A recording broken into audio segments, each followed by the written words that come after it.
Okay po. Wow. Yan. Okay. So, hindi ko po talaga ma-express yung aking reaksyon. Kinakabahan, natatakot, o natutuwa. Pero more po yung kinakabahan. Okay po. So, ano pong nakaraan, sabi nga ni Pastor, "Oy, baka naman yung magbe-birthday dyan ng Atrenta, baka pwedeng mag-share." In-ignore ko lang si Pastor, tinawanan ko lang siya. Hanggang sa, yun nga po, nag-message si Pastor, nag-text siya, sabi niya, "Oh ma'am, baka naman pwede po kayong mag-share." Sabi ko, "Naku Pastor, hindi po pwede kasi hanggang Saturday po talaga yung pasok namin. Ang daming activities." Right after po nun, siguro nakonsensya naman ako. Nakonsensya ako at simula na talaga grabe yung aking kaba. So, eto na nga po eto na nga po yun. Okay po. So, tayo po ay manalangin. Okay po. Lord, maraming salamat po, Panginoon, sa araw na ito. Wala po kaming ibang nais, kundi ikaw ang mapapurihan, ikaw ang maitaas sa aming pong buhay. Holy Spirit, be our teacher, Lord. At lagi po, Panginoon, dito po kami, gamitin niyo po. Handa po, O Diyos, para po sa iyong kaluwalhatian. Salamat po sa inyo po namin pinagkakatiwala ang lahat. Ito po ang aming panalangin sa pangalan ni Jesus.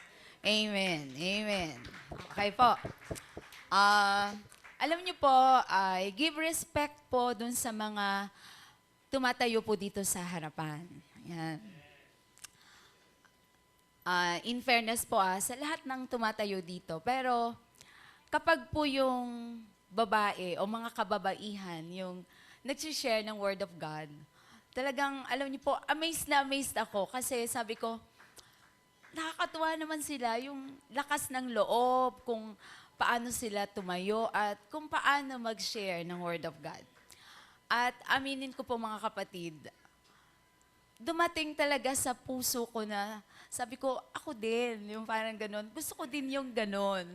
Pero parang ang bilis naman nung, parang ang bilis naman nung sagot ni Lord pagdating sa ganon. Okay po. So appreciated ko po talaga sila. Kayo pong lahat na tumatayo dito sa harapan. Every details po yan talagang akala niyo po hindi ako nakikinig. Pero pinapakinggan ko po yun. Okay po. So, teacher po ako. Kung magtuturo po ako ng science, ayan, tinuturo ko po yan. English, bigyan niyo ako ng topic. Alam ko sa sarili ko na kayang-kaya ko yan. Parang ganon. Kayang-kaya kong ituro yan. Okay. Pero alam niyo po, kapag sa salita ng Diyos, hindi po talaga basta-basta, di po ba? Kasi iba po yung application nun eh. Okay po. Kaya mga kapatid, huwag niyo po akong tingnan bilang ako. Okay po. Huwag niyo pong tingnan bilang ako.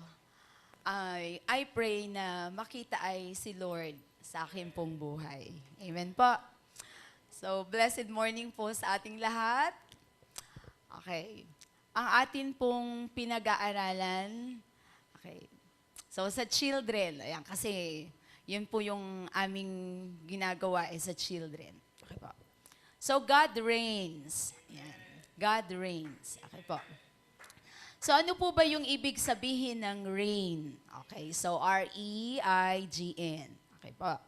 So, it could be used into, pwede po siyang verb at pwede rin pong noun. Okay po.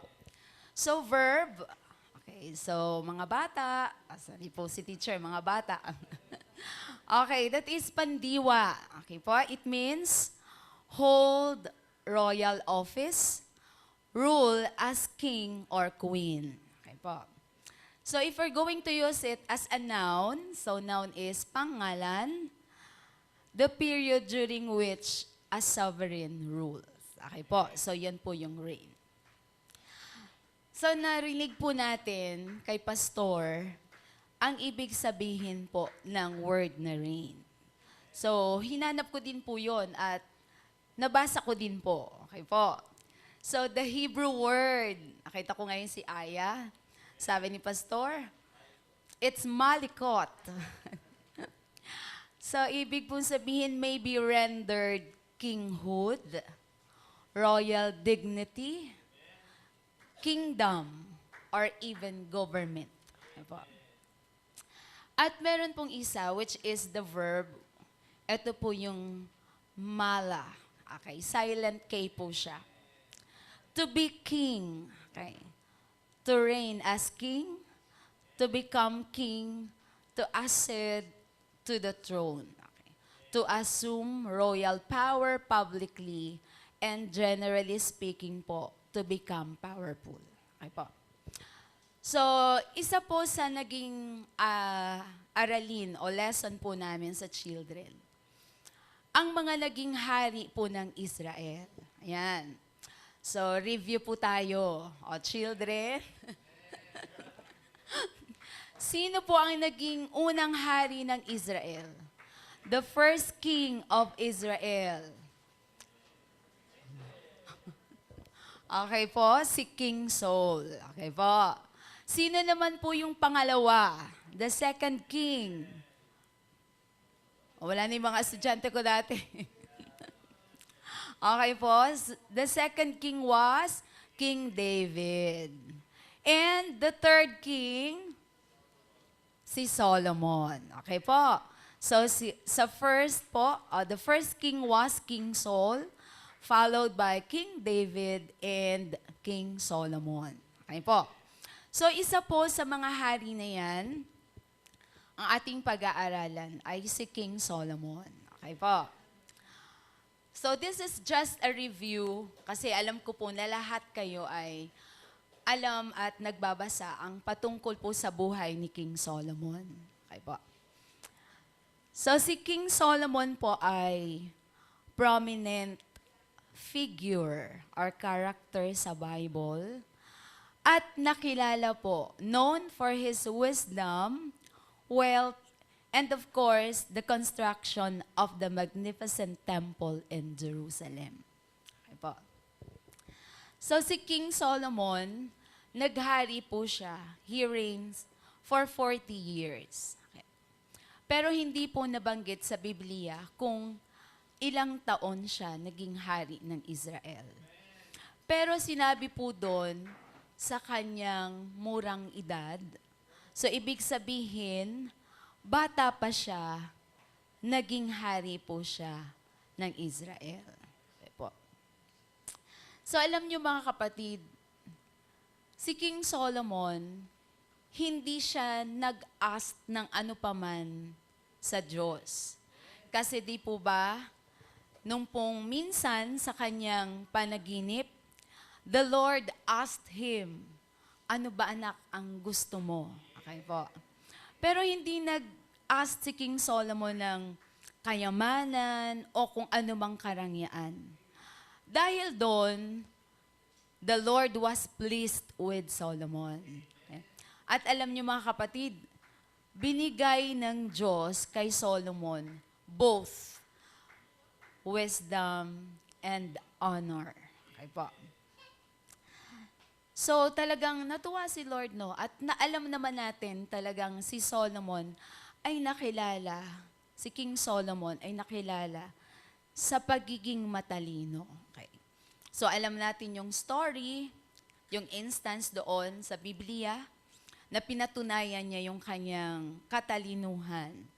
Diba, nung merong dalawang mother na nanganak, diba, namatay yung isa, ang ginawa, pinagpalit, pero hinarap sila sa hari. Sabi ni King Solomon, okay, sige. Kumuha ng sword, hatiin ang baby sa dalawa. Okay. At sabi nga ng isa, uy, sige, pumayag siya na hatiin ang baby. O sige, hati tayo. Pero ang tunay na ina, di ba, hindi ka papayag na masaktan ng iyong anak. So sabi ng tunay na ina, sige, okay lang, sa iyo na, huwag lang masaktan ang bata. So, yung verdict na binigay ni King Solomon, sige, siya ang nagpapatunay na siya ang tunay na ina. So isa yon sa nagpapatunay talaga ng karunungan na meron si King Solomon. Diba?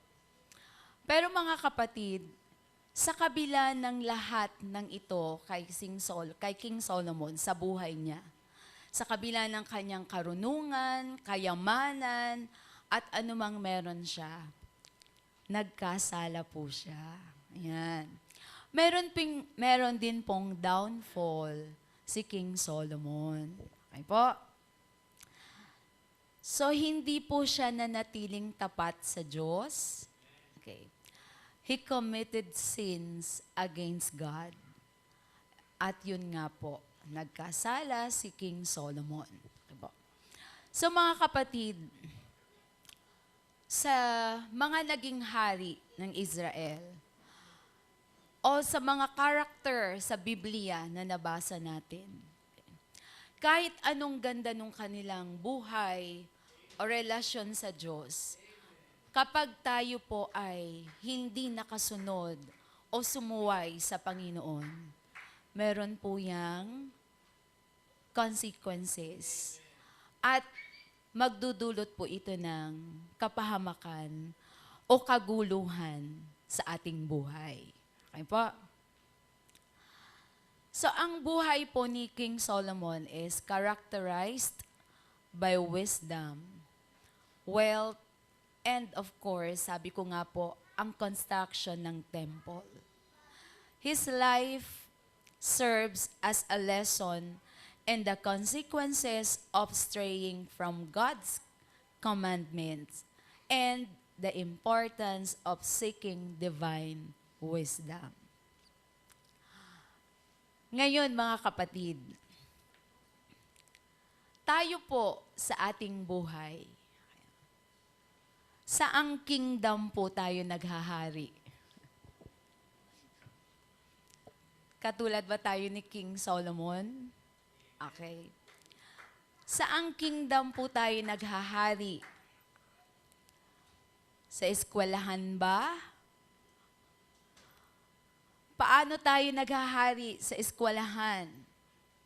O mga bata, paano tayo naging hari sa ating pinapasukang school? Nakilala ba tayo sa pagiging madaldal? Nakilala ba tayo sa pangbubuli? Okay. Naniniwala ako, syempre, ang mga Kristiyano, hindi po ganon. Di po ba? Yun po yung mga bata. Saan tayo naghahari, mga kapatid? Sa workplace natin. Ayan. Okay. Paano tayo naghahari sa workplace natin? Pagiging marites. Alam ang lahat ng kwento ng buhay ng may buhay. Tayo lang po yung makakasagot niyan. Or naghahari tayo sa tahanan natin. O, sa atin pong tahanan, sa ating mga tirahan. O, sino po dito yung pag sinabi niya ay sinabi niya, siya yung batas. Okay po. Sa kanila. Okay. Okay po, may ma-agree.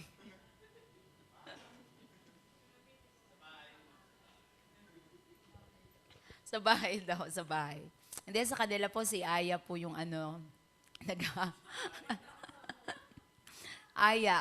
si Aya ang may kapangyarihan. Okay. Okay po. At another question po is, sino po ba ang totoong naghahari sa ating buhay? Ay ba? Is it really God reigns in our lives? So yan po yung malaking tanong na personally, tayo-tayo lang din po ang makakasagot. Okay po. or maaaring yung atin pong old ways o yung atin pong old self. Okay po?